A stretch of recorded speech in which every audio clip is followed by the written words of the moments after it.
দেখো, এটা জন্মদিনের দিন দুপুরবেলা এবার মানে একটা বিশাল বড় দুর্ঘটনা ঘটে গেছে। সেটা হচ্ছে আমাদের এখানে একটা লাইট পোস্ট পড়ে গেছে একটা ফ্ল্যাটের সামনে। সেই তার রিপেয়ার করার জন্য 6 থেকে 7 থেকে 8 ঘন্টা কারেন্ট ছিল না, দুপুর 1টা থেকে রাত্রির 8টা অবধি। হ্যাঁ, তো দিনের বেলা আমাদের রান্নার আইটেম ছিল সবজি, ডাল, 5 রকম 6 রকম ভাজা, পায়েস, চাটনি, পাঁপড় আর ইলিশ ভাপা বা সর্ষে ইলিশ। তো ইলিশের যে মশলাটা করব সেটার জন্য তো মিক্সি চালাতে হবে। আমি ঘরের কাজকর্ম করছি, তো এবার মিক্সি চালাবো, জানি তো না কারেন্ট চলে যাবে। কারেন্ট চলে গেছে, না মশলা করতে পারছি। সারা ঘর, নিচের ঘর তো আলো সেরকম ঢোকে না জানলা দিয়ে, চারিপাশে বাড়িঘর হয়ে গেছে। তো নিচের ঘর ভূতের মতন অন্ধকার, মানে কি বলবো। এই যে কারেন্ট নেই, আমার মেয়ে সে ভিডিও করেছে। তো এই সব রান্না যা যা হয়েছে সব দেখালাম। লাস্টে শেষমেশ ওই নিরামিষই দিয়েই জন্মদিনে দুপুরবেলাটা খাওয়া হলো।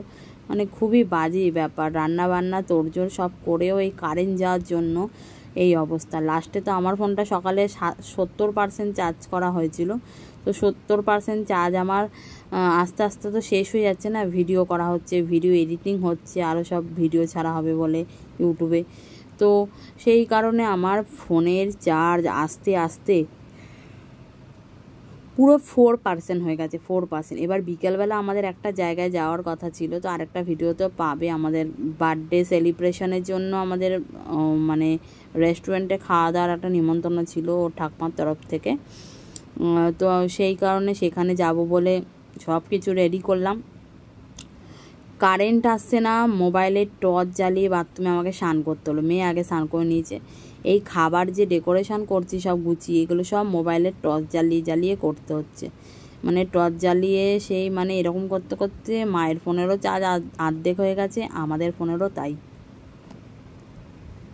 মানে এতটাই বাজে যে সময়টা যাবে, যে এরকম হবে যে দিনটা, মানে বুঝতে পারিনি। ভাতটা ঠিকভাবে গরম ছিল না, তো হালকা ছিল ভাতটা, তাই ভেঙে গেছে। মানে কারেন্টটা নিয়ে যে এত ভোগান্তি, তাও আবার কালকের দিনে যে হবে আমার মেয়ের জন্মদিনের দিনকে, মানে ভাবতেই পারিনি। ভাবলেই মানে অবাক লাগছে, সেই বিরক্ত লাগছে। আমার তো বিকালবেলা কোথাও যেতেই ইচ্ছা করছে না, কারেন্ট নেই, খাওয়া হয়েছে, খেয়ে একটু রেস্ট নিতে পারিনি। ওই অবস্থায় অন্ধকারে সাজতে হয়েছে, অন্ধকারে সেজে গুজে।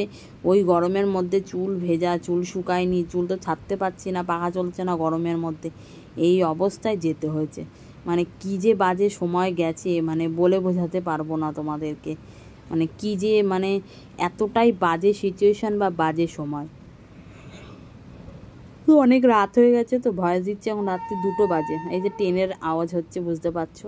এত রাতে ভয়েস দিচ্ছি, তাও 12 তারিখে রাত্রিবেলা, মানে 13 তারিখ পড়ে গেছে। আর মেয়ে এই যে খাওয়া দাওয়া শুরু করে দিয়েছে, মেয়ে খাচ্ছে এই অন্ধকারে। এই অবস্থাতেই ফ্ল্যাশ জ্বালিয়ে জ্বালিয়ে ফটো ভিডিও করে দিয়েছি। কেন দেখো, ভিডিও তো দিতেই হবে তোমাদেরকে না, তো আমাদের তো স্পেশাল মুহূর্তগুলো তো শেয়ার তোমাদের সাথে করতেই হবে। সেই কারণেই তো আমাদের ভিডিও করা বা ক্যামেরাটা যাতে চার্জ থাকে সেটাই চেষ্টা করি। কিন্তু কি করব বলো, আমার পাওয়ার ব্যাঙ্কও নেই। একটা পাওয়ার ব্যাঙ্ক কিনতে হবে, কিনবো সময় করে ঠিক। তারপরে বিকেলবেলা ওই ফোনে ওই চার্জ নিয়ে কোনো রকম ভিডিও করে, মানে নিজেদের তো লুক শেয়ার করতেই পাইনি। সেই লাইনের পারে একটা কাকুর দোকান থেকে আমার ফোনটা চার্জ করলাম, 25% হলো। তারপরে যেই হোটেল রেস্টুরেন্টে খেতে গেলাম 5 ফোড়ন, সেইখানে গিয়ে আমি ফোনটা চার্জ করেছি 85%। তারপরে আমি ভিডিও রিল এইসব করেছি। তো ভিডিওটা কেমন লাগলো সবাইকে টাটা, বাই বাই, ভালো থেকো, বাই।